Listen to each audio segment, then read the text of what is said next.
I'm Melissa Nakhavoly in the West End, where tenants here at 22 John Street say they are withholding rent payments in protest of above guideline rent increases and what they say is mismanagement by the building that's pushing people out of their homes. Diana Ruck has been living at 22 John Street for 4 years.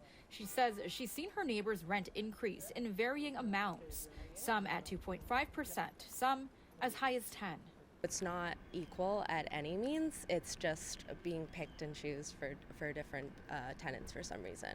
Ruck says she's taking part in the rent strike at her building and neighboring 33 King Street as a show of solidarity with her neighbors, many of whom she says have been struggling to put food on the table.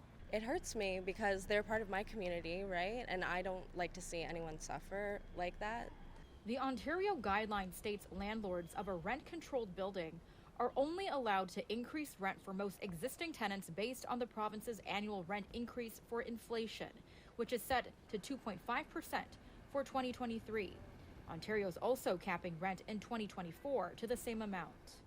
Tenants on strike at the neighboring building at 33 King Street, also owned by the same management group, say they've seen their rent increase by 22% in the last 5 years, though the building falls under the rent control guidelines. Tenants say the company tacked on the increase due to repairs. These tenants are now entering their second month of a rent strike. Most of the people taking this action I think it took a lot of time for them to really get to that point.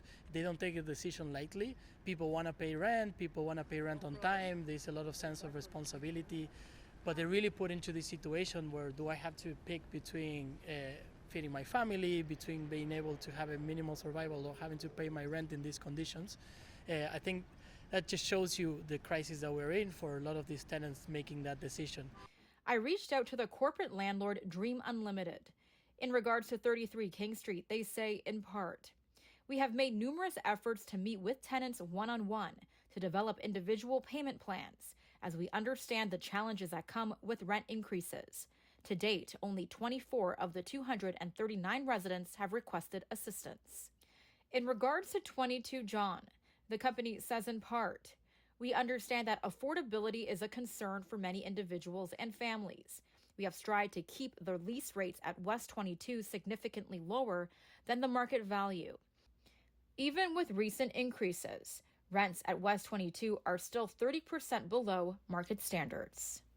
The tenant union says that renters here will continue to withhold rent until there is some progress made.